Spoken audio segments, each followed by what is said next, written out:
warahmatullahi wabarakatuh. Yang saya hormati Ibu Sri Ayu Pracita, S.Akun MA, selaku dosen pengampu mata kuliah Hukum Pajak, serta teman-teman yang saya cintai dan saya banggakan.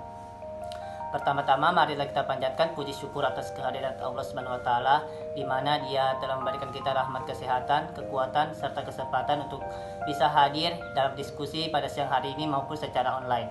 Dan tak lupa juga kita kirimkan sholawat serta salam atas junjungan Nabi kita, Nabiullah Muhammad SAW, di mana beliau dan para sahabatnya lah membawa kita dari alam kegelapan menuju alam terang menderang, seperti apa yang kita rasakan pada saat sekarang ini.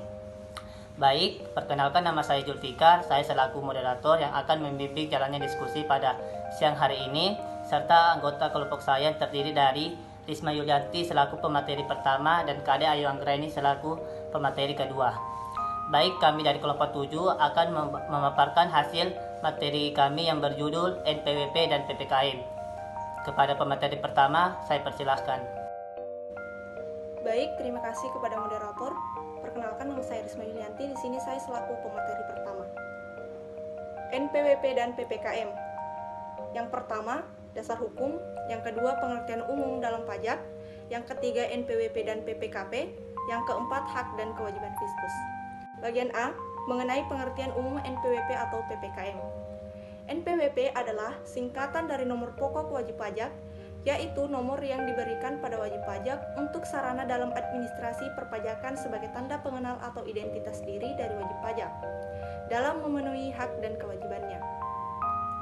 Selain sebagai identitas wajib pajak, NPWP memiliki fungsi untuk menjaga ketertiban dan ketaatan pembayaran pajak serta pengawasan administrasi perpajakan wajib pajak, karena semua dokumen tentang perpajakan memiliki keterkaitan dengan nomor NPWP.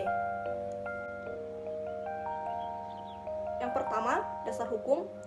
Dasar hukum NPWP yang berlaku adalah Peraturan Direktur Jenderal Pajak Nomor Per 01-PJ-2018 tentang perubahan kedua atas Peraturan Direktur Jenderal Pajak Nomor Per 20-PJ-2013 tentang tata cara pendaftaran dan pemberian nomor pokok wajib pajak. Pelaporan usaha dan pengukuhan pengusaha kena pajak. Penghapusan nomor pokok wajib pajak dan pencabutan pengukuhan pengusaha kena pajak, serta perubahan data dan pemindahan wajib pajak. Yang kedua, pengertian umum dalam pajak. NPWP adalah singkatan dari nomor pokok wajib pajak, yaitu nomor yang diberikan pada wajib pajak untuk sarana dalam administrasi perpajakan sebagai tanda pengenal atau identitas diri dari wajib pajak dalam memenuhi hak dan kewajibannya. Yang ketiga, NPWP dan PPKP. Nomor pengukuhan PKP atau NPPKP ini berbeda dengan nomor pokok wajib pajak atau biasa yang disebut dengan NPWP. Meski keduanya berfungsi sebagai identitas perpajakan, perbedaannya adalah NPWP merupakan identitas wajib pajak, baik pribadi maupun badan yang merupakan identitas atau bukti kepesertaan dalam melakukan hak dan kewajiban perpajakan. Baik, untuk selanjutnya saya serahkan kepada pemateri kedua.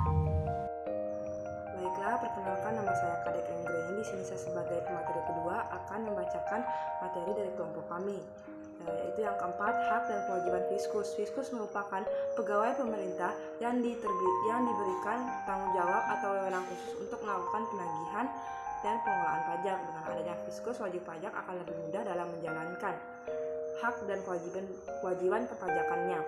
Sebab walaupun layanan perpajakan sudah semakin canggih, namun masih banyak wajib pajak yang merasa kesulitan dalam menggunakannya, sehingga peran fiskus akan menjadi sangat penting. Seorang fiskus memiliki hak-hak sebagai berikut. Yang pertama, berhak menerbitkan NPWP dan melakukan pengukuhan pada PKP secara jabatan. Yang kedua, berhak menerbitkan surat tagihan pajak. Yang ketiga, berhak melakukan pemeriksaan dan penyegelan. Yang keempat, berhak melakukan penyidikan. Yang kelima, berhak untuk menerbitkan surat paksa dan melakukan penyitaan. Berikutnya, terkait dengan kewajiban, seorang fiskus memiliki dua kewajiban, yaitu yang pertama, kewajiban umum dan kewajiban khusus. Kewajiban umum, mengedukasi masyarakat terutama wajib pajak agar lebih memahami hak dan kewajiban perpajakan. Yang kedua, kewajiban khusus, Kewajiban khusus yang pertama membuat NPWP sementara dengan batas waktu 3 hari setelah formulir pendaftaran telah diterima. Membuat NPWP sementara dengan batas waktu 3 bulan setelah formulir pendaftaran telah diterima. Membuat surat keputusan pengukuhan bagi PKP dengan batas waktu 7 hari setelah formulir pendaftaran telah diterima. Membuat surat keputusan kelebihan pajak dengan batas waktu 1 bulan setelah surat pengajuan diterima. Membuat surat pemerintah bayaran kelebihan pajak dengan batas waktu 1 bulan setelah surat pengajuan diterima. Membuat surat keputusan angsuran dan atau penundaan bayar pajak dengan batas waktu 3 bulan.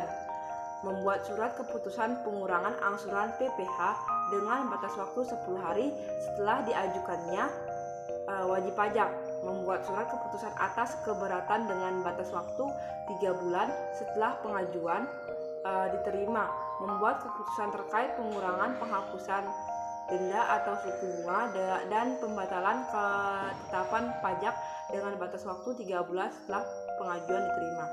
Yang terakhir, tidak mengungkapkan data wajib pajak yang bersifat rahasia. Baiklah, saya kembalikan kepada moderator.